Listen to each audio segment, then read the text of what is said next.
Latest எபிசோடுகளை விளம்பரங்களே இல்லாமல் காணுங்கள். ஏப்பா, அப்படியே அவன் தப்பு பண்ணதாவே இருக்கட்டும். இவங்க பையன் பண்ண தப்புக்கு பாவம் இவங்க என்னையா பண்ணுவாங்க? என்னங்க விவரங்கடத்தனமா பேசிட்டு இருக்கீங்க? இவங்க பையன் பண்ண தப்பால தானாடு காத்தான்ல யாரு போய் பொண்ணு கேட்டாலும் தேவகோட்டைக்காரனாலே எவனுமே பொண்ணு கொடுக்க மாட்டேங்கிறான். அப்படி ஒருத்தனை பெத்த இவங்களுக்கெல்லாம் என்னங்க பெரிய மரியாதை வேண்டி கிடக்குது? என்னடா பேசிட்டு இருக்கீங்க? போய் எல்லாத்தையும் போய் அடிச்சு உடைங்கடா. ஒரு நிமிஷம்.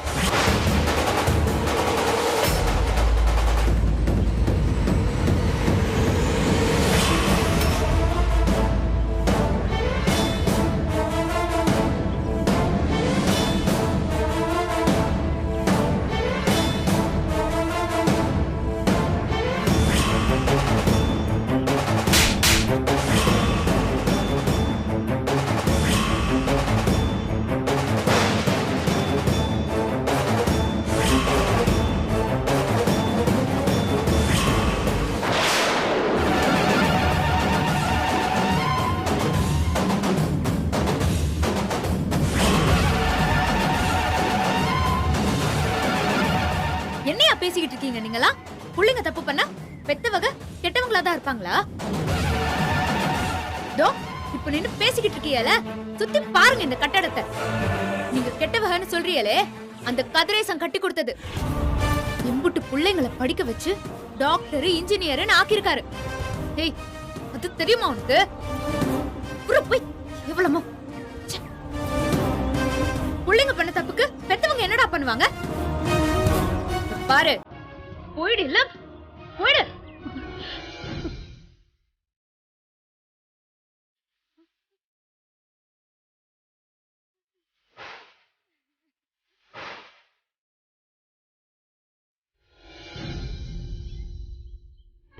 மா,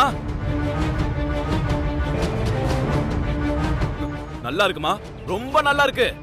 இன்னும் இந்த வீட்டு மானத்தை எப்படி எல்லாம் காத்துல பறக்க விட்டு வரணுமோ அப்படி எல்லாம் விட்டுட்டு வரீங்களோ? எப்பயும் வருஷம் வருஷம் அப்புச்சிக்கு படைப்பு கோயில தானே கொடுப்பீங்க, அதானே மோர. அந்த மாதிரி இந்த வருஷமும் கோயிலுக்கு போனோமா படைப்ப போட்டோமான்னு வர வேண்டியதானே? பள்ளிக்கூடத்துக்கு போய் தான் விழா எடுப்பீங்களோ? இப்படி ஒரு கேவலமான ஐடியாவை யார் கொடுத்தது உங்களுக்கு? தெரிஞ்சு போச்சு. இந்த மகாராணி தானே, இவங்க தான் இப்படி ஒரு காரியத்தெல்லாம் பண்ணுவாங்கன்னு நினைச்சேன்.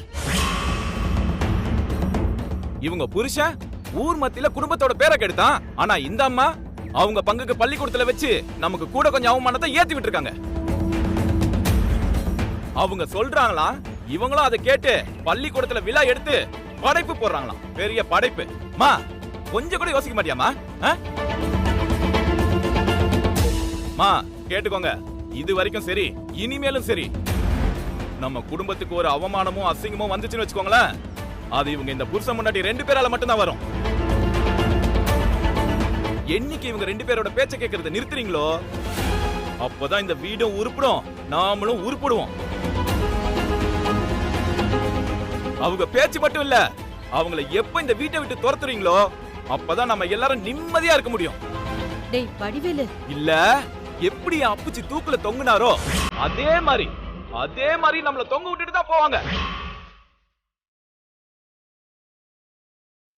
மா, இம்புட்டு அசிங்கப்பட்டு நம்ம தினம் தினம் சாகிறதுக்கு ஒரேடியா தொங்குறது எவ்வளவு தேவையில்ல.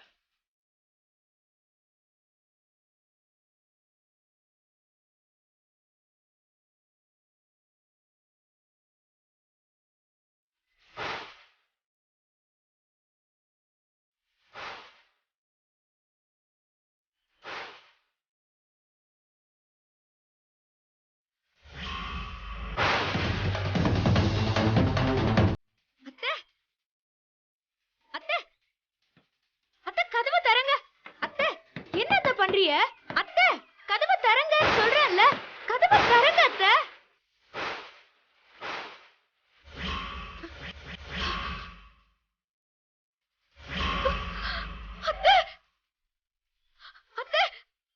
என்னத்த பண்றீங்க? முதல்ல கீழே இறங்குங்க. அமுதா, நான் வர மாட்டேன்.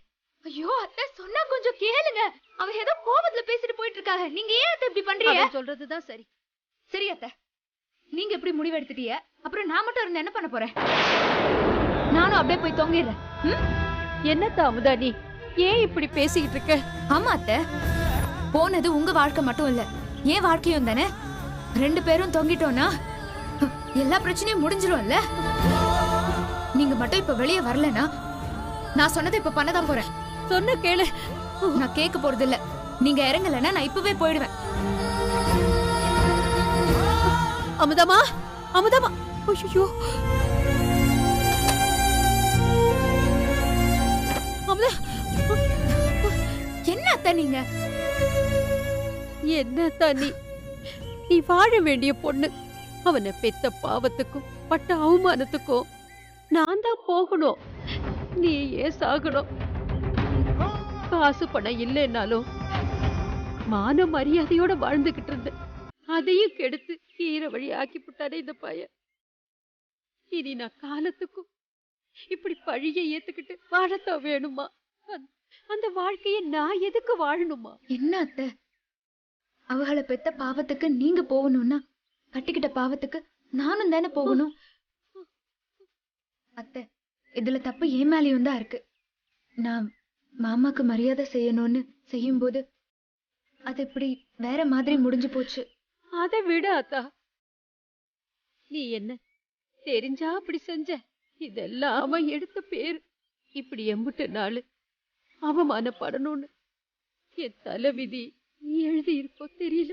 இல்லத்த, இம்புட்டு தூரம் ஆன பிறகு நான் இப்படியே இருக்கிறதுல அர்த்தமே இல்ல.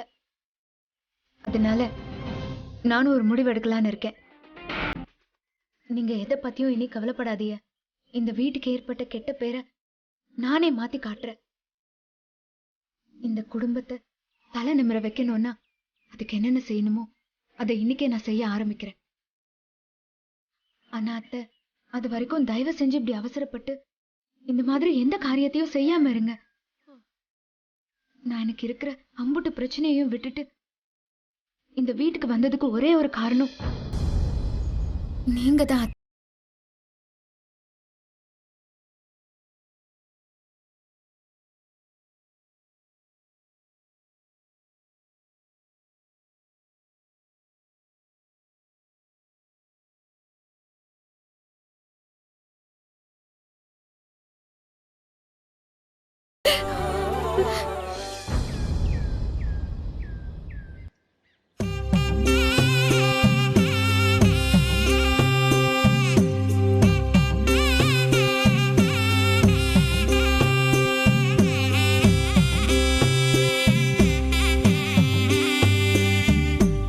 என் மனசும் சரி, என் வாழ்க்கையும் சரி, ரெண்டுமே ஒரு தெளிவு இல்லாம இருக்கு. நான் பண்றதெல்லாம் சரியா தப்பான்னு கூட முடிவெடுக்க முடியல. இதுக்கெல்லாம் ஒரு நல்ல முடிவை நீதான் சொல்லணும். அதுக்கு வேண்டுதலா இந்த கோயிலுக்கு 108 தடவை அங்க பிரதட்சணம் பண்ணி சுத்தி வர.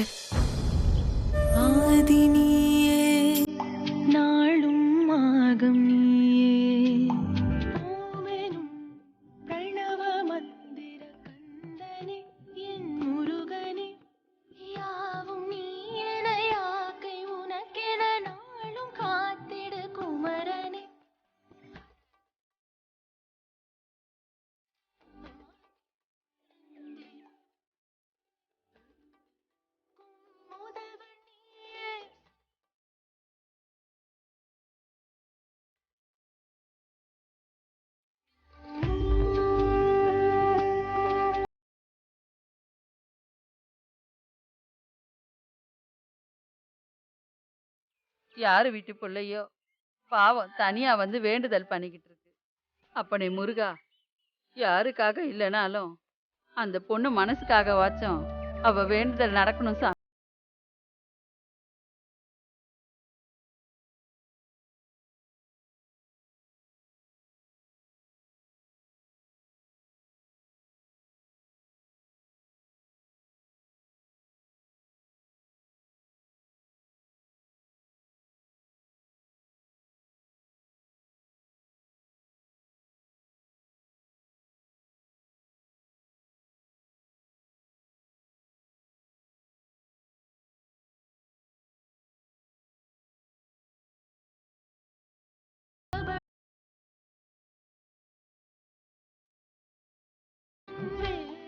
அம்மாடி, யார் தானி? நானும் பாக்குறேன். இப்படி தனியா வேண்டுதல் பண்ணி கஷ்டப்படுறியே, கூட யாரையும் கூட்டு வரலையா? இல்லம்மா, நான் தனியா தான் வந்தேன். வயசு புள்ள இப்படி தனியாவா வர்றது? இரு, உனக்கு குடிக்க ஏதாவது எடுத்துட்டு வரேன். இரு இரு.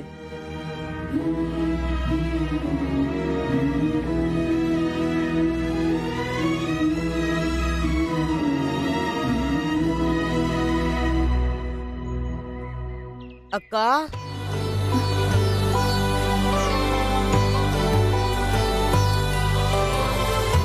என்ன மயக்கமா இருக்கா? இந்தா மோர் குடி. யாருப்பா நீ? நான் ரொம்ப வருஷமா இங்கதான் இருக்கேன். நீ முதல்ல மோர குடி.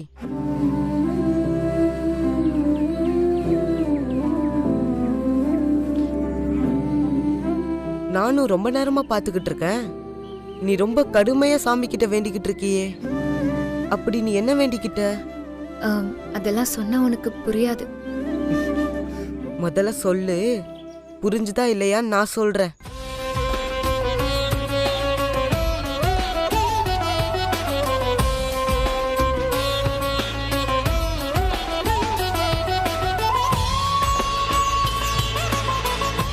உண்மையை சொல்லாம பொய்ய சொல்லி ஒரு ஆள் செஞ்ச தப்பால இப்போ எங்க 2 பேரோட மொத்த குடும்பமும் பாதிக்கப்பட்டு நிக்குது. அதுவே உண்மையா இருந்தா இந்த குடும்பம் எப்படி தெரியுமா இருந்திருக்கும்?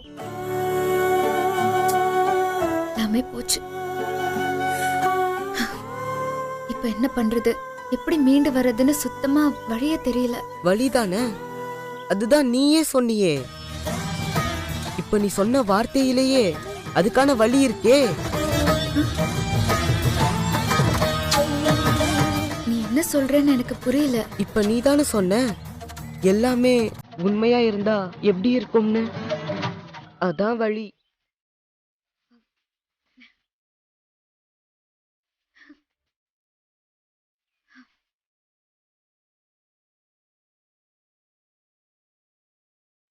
முருகா, இம்புட்டு நாளா கஷ்டப்பட்டதுக்கு ஒரு நல்ல வழியா காட்டி கொடுத்துட்ட.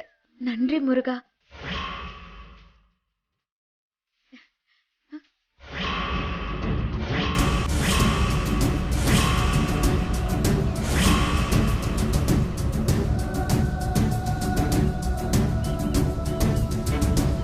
அம்மாடி, என்ன ஆத்தா கையில மோர் வச்சிருக்க? யாரு கொடுத்தது? இப்பதான் ஒரு குட்டி பையன் ஒரு காவி துணியை கட்டிட்டு வந்து கொடுத்துட்டு போனா, ஆளை காணோம். அவனும் நான் கஷ்டப்பட்டதெல்லாம் பார்த்திருப்பான் போல இருக்கு. ரொம்ப வருஷமா இங்க இருக்கிறதா சொன்னான். என்னத்தா சொல்ற? குட்டி பையனா? நானும் இம்புட்டு வருஷமா இந்த கோயில் வாசல்ல காலையில உட்காந்து வந்துட்டு போறவங்கள பாத்துக்கிட்டு தான் இருக்கேன். அப்படி யாரும் குட்டி பையன் இங்க இல்லையே.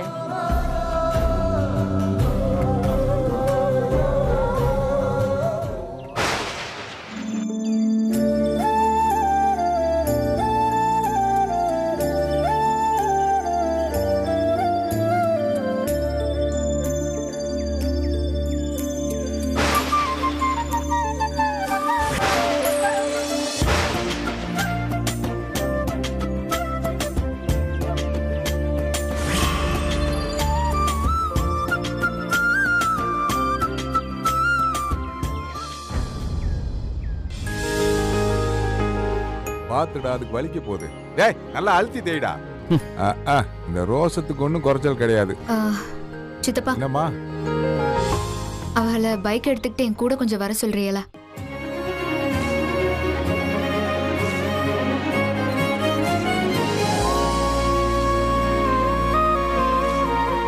ஏ மாப்பிள, அமுதா சொன்னது உன் காதுல விழுகல? விழுந்துச்சு மாமா. ஆனா சித்தப்பா, இப்ப அவ என் கூட வர போறாங்களா இல்லையா? இரு அத்தை, இரு. ஏ மாப்பிள, இப்ப உனக்கு என்னடா பிரச்சனை? உன்னெல்லாம் அமுதா வந்து திருப்பி பாப்பாலும் ஏங்கிக்கிட்டு இருப்ப. இப்ப அவளே வந்து கூப்பிடுறா, கூட போறக்கு என்னடா? இல்ல மாமா, அவளுக்கு தான் என் கூட வரது பிடிக்காதுல்ல. ஏய், அதான் யோசிச்சேன். இப்ப அவளே தானே மாப்பிள வந்து கூப்பிடுறா. இந்த பாரு, எதையும் பத்தி யோசிக்காம கூட போ. எல்லாம் கைகூடி வர்ற நேரம் நீயா ஏதாவது யோசிச்சு குழம்பிக்காத. போடா. அம்மா அவன் வரேன்ட்டாமா. டேய் வண்டியறா. என்ன பாக்குற? வண்டியறா. சித்தப்பா நீங்களும் தான். நானுமா? ம். சரிம்மா.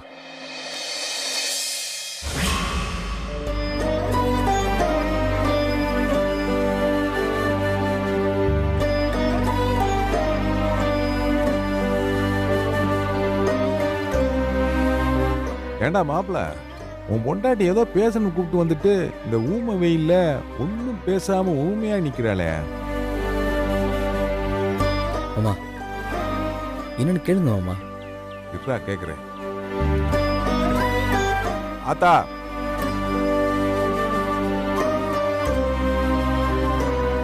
என்னத்தா ரெண்டு பேர்த்தையும் ஏதோ முக்கியமான விஷயம் பேசணும்னு சொல்லி வர சொல்லிட்டு இப்படி பேசாம இருந்தா எப்படி?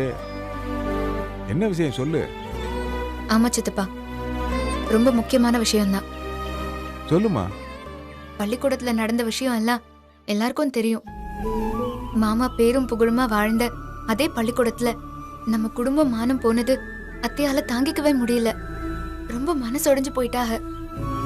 இது எப்படியே விட்டோம்னா இது என்னைக்குமே சரியாகாது சித்தப்பா. அதனால நான் ஒரு முடிவு பண்ணிருக்கேன். மத்த குடும்பத்துல உள்ள மாதிரி நம்ம குடும்பத்துல பெருசா பணம் காசு இல்லைனாலும் ஊர்ல 4 பேர் மதிக்கிறாங்கன்னா எதுக்கு? எல்லாமே நாம சேர்த்து வச்ச மதிப்பும் மரியாதைக்காகவும் தானே. ஆமாத்தா, அதெல்லாம் எதுக்கு இப்ப? சொல்றேன் சித்தப்பா.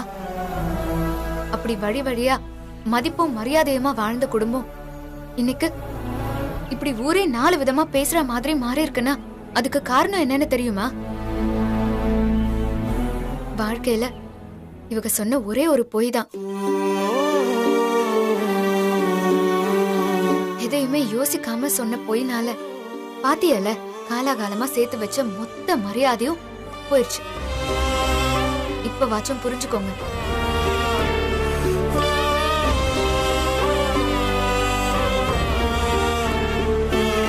சித்தப்பா, நான் பேசிட்டு இருக்கேன், என்ன கொஞ்சம் பாருங்க. டேய், அதான் சொல்லுதுல கேளு.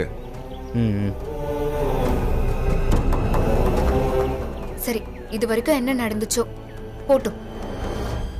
ஆனா இனிமே வாச்சும் நம்ம குடும்பத்துக்குன்னு இருக்கிற மரியாதைய காப்பாத்திக்கிறதுக்கு என்னென்ன பண்ணணுமோ அத பண்ணுவோம். சித்தப்பா புரியுதா?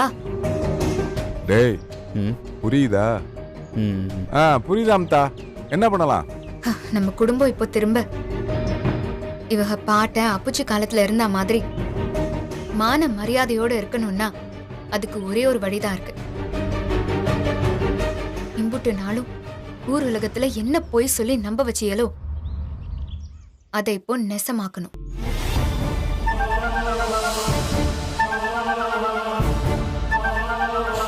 புரியல அத்தா. இம்புட்டு நாளும் என்ன வாத்தியாரு வாத்தியாருன்னு போய் சொல்லி தானே நம்ப வச்சாரு. அத உண்மையாக்க சொல்லுங்க. ஆத்தாடி, ஆணி வேறவே புடுங்க ஆரம்பிச்சிட்டாலே.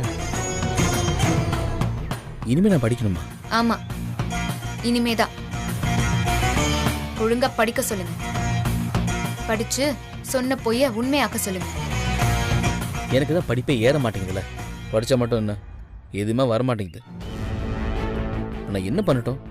இப்போ போய் படிச்சு, அதுவும் இல்லாமல் இப்போ வீடு இருக்கிற நிலைமைக்கு நான் வேலைக்கு போனா இல்லை காலேஜுக்கு போனா? கேட்குறான்லம்மா, சொல்லு. இங்க பாருங்க, வீட்டு விஷயத்தை எல்லாம் நாங்க பாத்துக்கிறோம். அதுவும் இல்லாம தன்னை வாத்தியாரு வாத்தியாருன்னு இம்புட்டு வருஷமா ஒரு ஊரையே நம்ப வச்சாகல. அதுவே முடியுங்கும் போது 1 வருஷமோ 2 வருஷமோ படிச்சு வாத்தியார் ஆகுறதெல்லாம் ஒண்ணும் முடியாத காரியம் இல்ல. போய் படிக்க சொல்லுங்க சித்தப்பா. மாட்டிக்கிட்டடி, பதில் சொல்லாங்க. உலகத்துல தாம் பிள்ளைங்க மேல யாரு தப்பு சொன்னாலும் பெத்த அம்மா அதை ஒத்துக்கவே மாட்டா. தாம் புள்ளதான் சரின்னு சொல்லுவா. என்னைக்கும் யாருக்காகவும் தாம் புள்ளைய விட்டு கொடுக்காதவனா அவதான் அம்மா. ஆனா இன்னைக்கு இவ அம்மா தான் மகன் தப்பு பண்ணிருக்காகன்னு தெரிஞ்சதும் இவகள தான் மகனே இல்லன்னு சொல்ற அளவுக்கு போயிட்டாக. அத்தை கிட்ட நல்ல பேர் எடுக்கவும் ஊருக்குள்ள நம்ம குடும்பத்தை தலை நிமித்தவும் இதை தவிர வேற வழியே இல்ல. படிக்க சொல்லுங்க.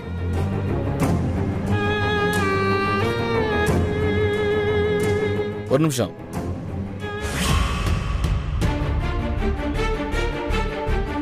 படிச்சு சொன்ன போய் உண்மையாக்கிட்டா அம்மா மட்டும்தான் மனசு மாறுவாங்களா, இல்ல கட்டின பொண்டாட்டியும் மனசு மாறுவாங்களா?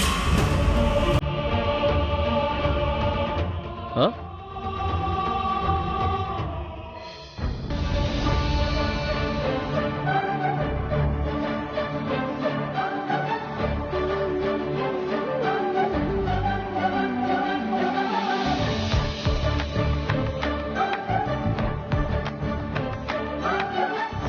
என்னம்மா ஒன்றும் சொல்லாமல் போயிட்டேன்? நீ ஒரு டியூப் லைட் மாப்பிள. அவன் உன்னை திரும்பி பார்த்தால ஆமாம். அதுக்கு அர்த்தம் என்னன்னு தெரியுமா மாப்பிள?